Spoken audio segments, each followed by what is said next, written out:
হযরতে মা আমিনা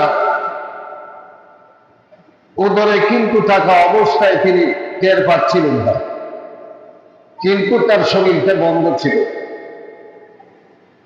এই ছিল একটা আলামত।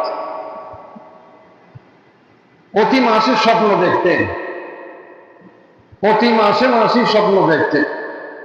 একদিন আব্দুল মুত্তালিবকে দেখে, শ্বশুরকে দেখে বলছিলেন, বাবা আমি যেন প্রতি মাসে মাসে স্বপ্ন দেখছি,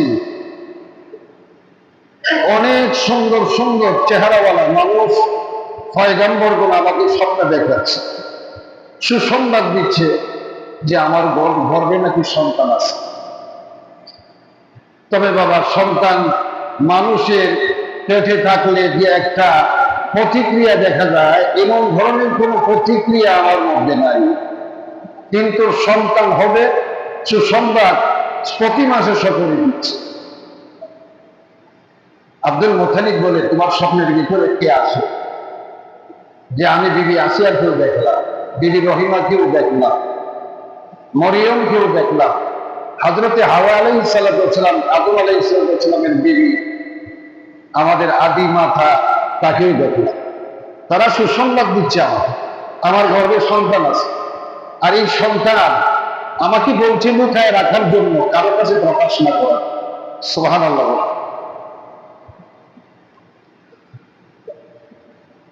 হযরত আকরাম সাল্লাল্লাহু আলাইহি সাল্লামের আম্মা আমিনা জিনিসটা গোপন রাখলেন, কিন্তু যে হুজরাতে তিনি থাকতেন, সেই হুজরার মধ্যে শুধু তাদের একটা বাড়ি ছিল, তার নাম ছিল উম্মে আইমান। এটা আব্দুল্লাহর এই দাবিটা ছিল। আব্দুল্লাহ মৃত্যু হয়ে যাওয়ার পরে, দুনিয়ার থেকে বিদায় হয়ে যাওয়ার পরেও সেই দাবিটা মা আমিনার সাথে থাকে, উম্মে আইমান।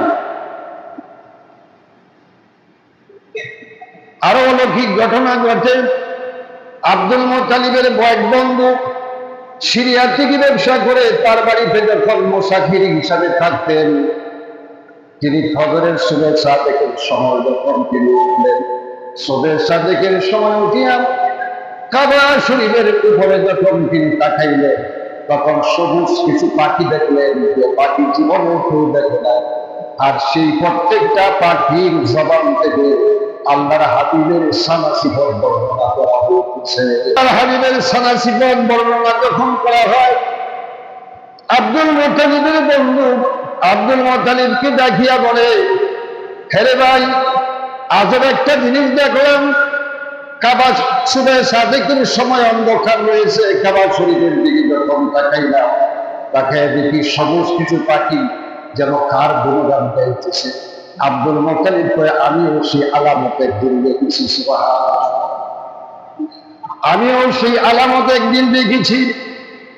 আল্লাহর হাবিব যেদিন জন্ম নিবেন, সেদিন চারজন মহিলা আল্লাহ রাব্বুল আলামিন পাঠিয়ে দিলেন। এই ঘরের চার কোণার মধ্যে চারজন মহিলা, একজনের হাতে হলো পানি, আরেকজনের হাতে হলো মধু, আরেকজনের হাতে হলো বাচ্চারা, যে আরেকজনের হাতে হলো মধু। এরকম ছোট বাচ্চারা যা খায়, তাদের হাতের মধ্যে সপিয়া হাতে হচ্ছে, কিন্তু ঘরের চার কোণার মধ্যে চারজন মহিলা। আমিনা জিজ্ঞেস করে, তোমরা ছাড়া? হযরত বিবি হাওয়া আলাইহিস সালাম ডাকিয়া বলেন, আমি তোমাদের আদি পিতা হযরতে আদম আলাইহিস সালামের বিবি, আমার নাম হলো হাওয়া। সুবহানাল্লাহ। আরেকজনকে জিজ্ঞেস করে, তুমি কে? আমি আইয়ুব আলাইহিস সালামের স্ত্রী বিবি রহিমা। আরেকজনকে জিজ্ঞেস করে, তুমি কে? তোমার নাম হলো? আমার নাম হলো ফেরাউনের স্ত্রী আসিয়া। তোমার নাম কি? আমি হযরতে ঈসা আলাইহিস সালামের আম্মা হযরতে মরিয়ম।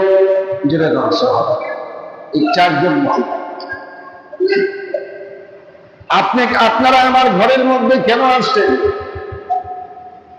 হেরে আমিনা, তুমি জানো না, কিছুক্ষণের ভিতরে তোমার উভয় থেকে এমন একটা সন্তান আসবে, এক দুনিয়ার জন্য হবে নবী, আলু, এবং দুনিয়ার সমস্ত ধর্মকে নষ্ট করে দিয়া, বিলুপ্ত করে দিয়া, যিনি পড়বেন লা ইলাহা ইল্লাল্লাহু মুহাম্মাদুর রাসূলুল্লাহ সাল্লাল্লাহু আলাইহি ওয়াসাল্লাম, যিনি কালেমাটা প্রচার করে, তুমি সেই সন্তানের নাম রাখিও মুহাম্মদ।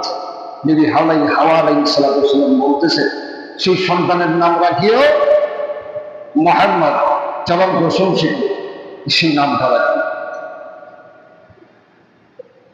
এক একজনে এক এক কথা যখন বলতে লাগলেন, হযরত আমিনা কিছুক্ষণের মধ্যে চোখের মধ্যে যেন ভ্রম জারি হয়ে গেল, তিনি ঘুমায় গেলেন। উম্মে আইমান কাছে বসা, সন্তান প্রসব হয়ে গেল। উম্মে আইমানের কোলের মধ্যে সন্তান টান দিয়ে হাত দিল। উম্মে আইমানের কোলের মধ্যে যখন সন্তান টান দিয়ে নিল, নিয়া দেখি উম্মে আইমান সর্বপ্রথম তিনি সিজদারত অবস্থায় জমিনের মধ্যে আসলেন। আর দুইটা ঠোঁট যেন লড়তেছে, কি যেন বলতেছে। দেখিলাম উম্মে আইমান বলে, কি বলেন? আমি না ঘুম থেকে যখন তিনি সজাগ হয়ে গেলেন, সন্তানের কথা যখন শুনতে পাইলেন, কানের মধ্যে সন্তানের আওয়াজ গেল, তখন আমি না ডাকিয়া বলে, উম্মে আইমান তোমার কোলের মধ্যে কার সন্তান? বলে, এই তো প্রসব করেছেন। সন্তান যখন প্রসব হয়ে গেল, তার শরীরের আলোর দ্বারা সমস্ত ঘর যেন আলোকিত হয়ে গেছে, এমনকি বাহির পর্যন্ত আলোকিত হয়ে গেছে। সুবহানাল্লাহ, তখন সবকিছু আলোকিত হয়ে গেছে, এত আলো। আমি না এই বেটা সন্তান, তোমারই সন্তান, তুমি জন্ম দিয়েছ। আমি এবার দেখে বলেন, উম্মে আইমান তুমি আমার সন্তানকে আমার কোলের মধ্যে দাও।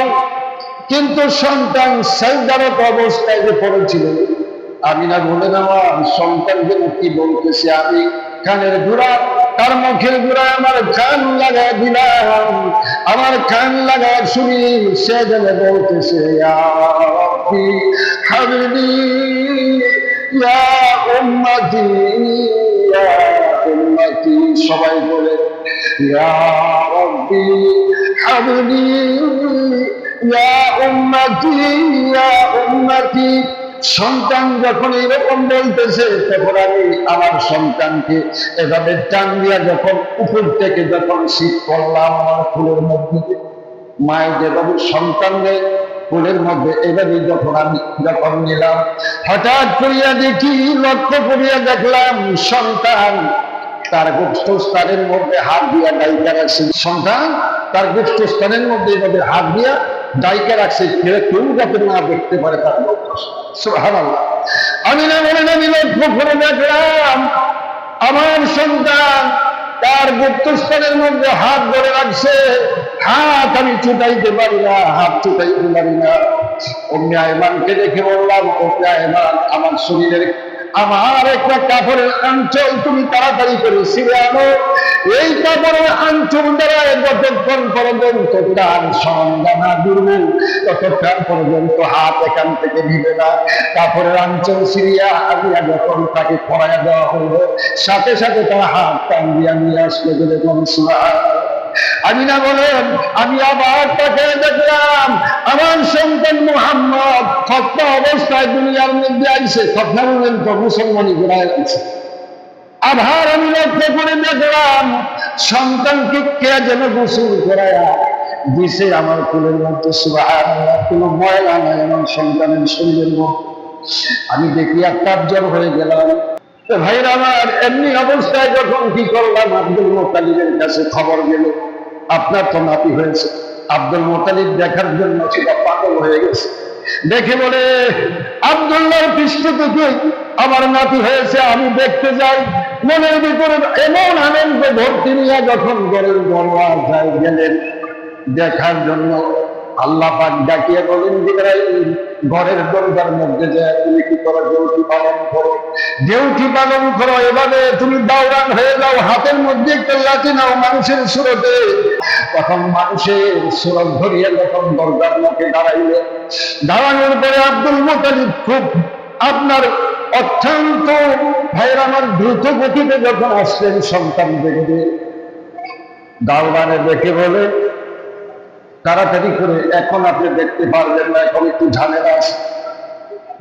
যখন বাধা দিছে, দাদা গেছে গিয়া সেতিয়া, দাদা সেতিয়া যাইয়া ডাকিয়া বলে, আমার নাকি আমি দেখবো, তুমি কে?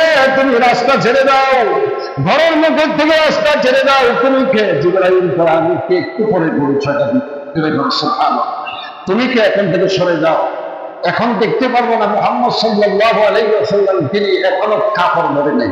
সুবহানাল্লাহ, এখনো কাপড় পরে নাই, উলঙ্গ দেখতে পারবো না, তুমি দুনিয়ার কেউ দেখতে পারবে না। আল্লাহ সেটাকে হেফাজত করো। আব্দুল মুত্তালিব যখন আবহার রাগে কথা বললেন, আবহার রাগে কথা বলার সাথে সাথে তখন জিবরাইল, আল্লাহ ডাকিয়া বলেন, জিবরাইল তোমার সুরতটা একটু বড় করে নাও, তোমার সুরতটাকে একটু বড় করে নাও। জিবরাইল সুরতটাকে একটু বড় করে নিছে। তখনই জিবরাইল আব্দুল মুত্তালিব মনে মনে ভাবছে, এটা মনে হয় মানুষ না। যেরকম সুবহানাল্লাহ, যেমন ভাবছিল আমি তাকে ধমক দিলাম, আমি তাকে ধমক দিলাম সরিয়ে যাওয়ার জন্য, সেটা তো ধমকে মরল না, সেটা তো মনে হয় মানুষ না। তখন পিছের দিকে চাইছিলাম, ওই পরে দেখাম দাদা গিয়া করে, তুমি না নাতি দেখবা, তুমি না নাতি দেখবা, তুমি চলে যাও, তুই কে দেখবা বলে পরে দেখ, বুঝে লাইছে, সামনে গেলে দিব।